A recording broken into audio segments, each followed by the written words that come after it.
Margaret had lived in the same quiet, suburban house for nearly 30 years. Every corner of it carried memories.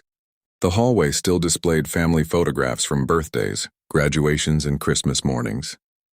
The kitchen smelled faintly of cinnamon because she baked every Sunday, even when there was no one to share dessert with. Her son, Daniel, had recently left for a 3-week business trip overseas.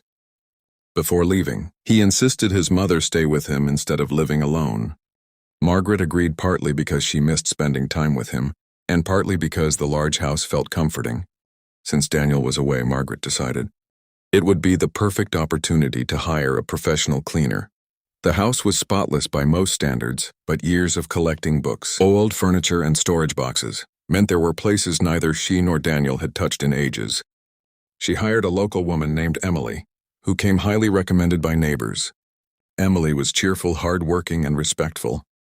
On her first day, Margaret greeted her warmly, offered coffee, explained which rooms needed attention, and then left for her weekly bridge club meeting. Everything seemed perfectly normal until her phone rang. Margaret smiled when she saw Emily's name, assuming she had a simple question. Instead, she heard heavy breathing. "Mrs. Collins," Emily whispered. "Emily, are you all right? I don't know how to explain this." Margaret frowned. "Someone's crying."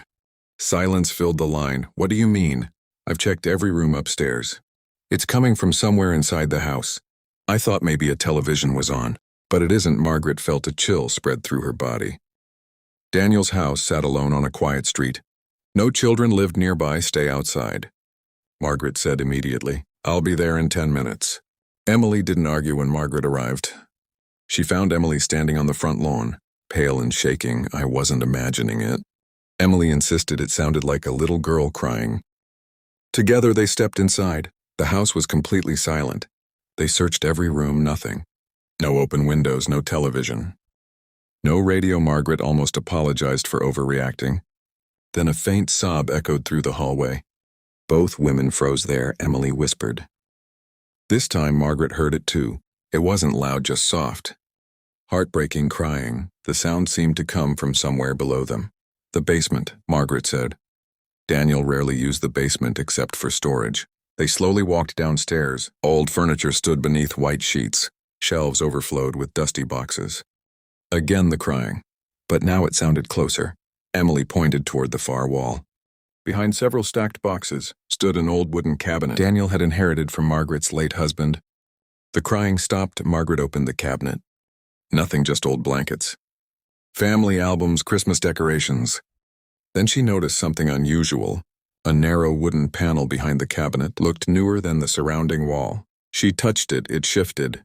Emily gasped. Hidden behind it was a tiny, unfinished crawlspace neither of them knew existed.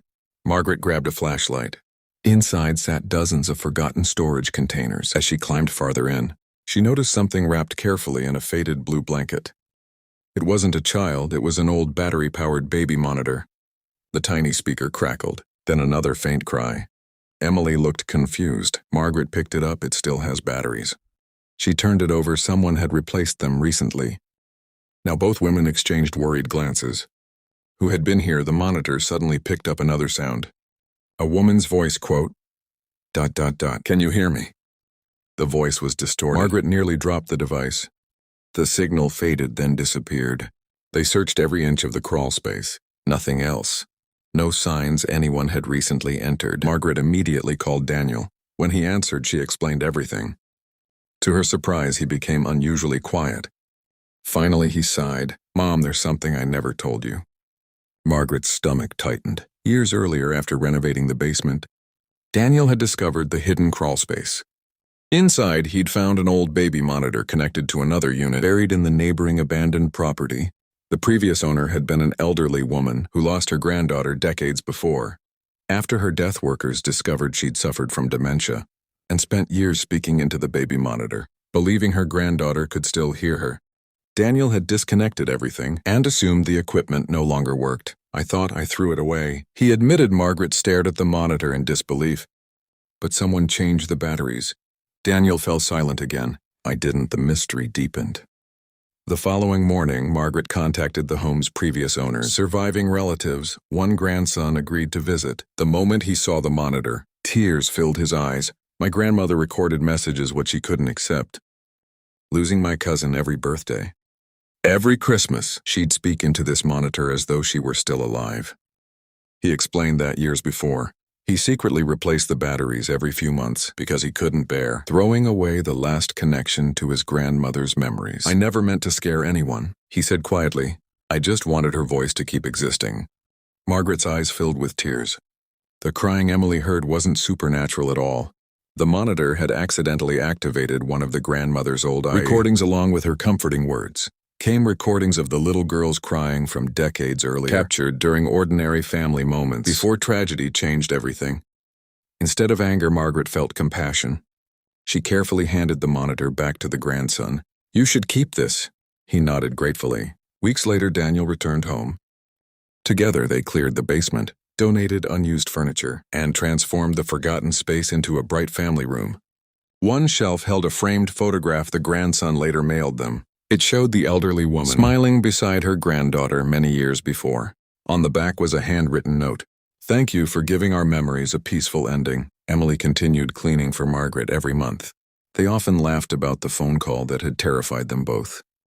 Yet every now and then, Margaret would pause while walking through the basement. Not because she feared ghosts, but because she remembered how easily forgotten memories can hide in the quietest corners of a home, waiting for someone kind enough to discover them. Sometimes the most frightening sounds aren't warnings of danger. They're echoes of love that refuse to disappear. Several months passed and life returned to normal. Margaret, Daniel, and Emily rarely spoke about the mysterious baby monitor anymore. The basement had become the warmest room in the house, filled with books, comfortable chairs, and family photographs. It no longer felt like a forgotten place. One rainy afternoon, Margaret received a letter with no return address. Inside was a small envelope containing an old photograph and a handwritten note. The photograph showed the same little girl from years ago, standing beside a large oak tree with a bright smile on her face. On the back, someone had written she loved hiding little treasures. Margaret frowned. There was no signature. Curious, she called the grandson who had taken the baby monitor. I didn't send anything, he said, but my grandmother often talked about a memory box. The little girl buried somewhere before the accident. We never found it the next morning. Margaret and Daniel walked into the backyard carrying a shovel. The old oak tree was still standing at the edge of the property. They carefully dug near its roots. After nearly half an hour, Daniel's shovel struck something solid. It was a small rusted metal box. Inside were colorful marbles, a tiny teddy bear, several hand-drawn pictures, and a folded letter written in a child's handwriting. Margaret unfolded it carefully. If someone finds this one day, I hope they smile, Mommy says. Happy memories never really disappear. Neither of them spoke for several moments. Daniel quietly wiped away a tear. I can't believe this stayed here all these years. Margaret gently placed everything back inside the box. We should return it to the family. When the grandson arrived later that evening, he couldn't hold back his emotions. He recognized every item immediately. My mother has been looking for these her entire life, he whispered a few days later. Margaret was invited to meet the girl's mother, now an elderly woman herself. As soon as she saw the memory box, she hugged it tightly against her chest. I thought it was gone forever, she said through tears. She explained that after her daughter's passing, she had searched the yard countless times but never found the hidden box. Eventually, the family moved away, believing it had been lost forever. Margaret smiled gently. Sometimes memories have a way of finding us when we're finally ready. The woman nodded before leaving. She handed Margaret a small wooden angel that had once belonged to her daughter. I want you to have this. Your kindness brought our family something we thought we'd lost forever. Margaret placed the angel on the bookshelf. In the basement, it became a quiet reminder that even painful memories can lead to healing when shared with compassion.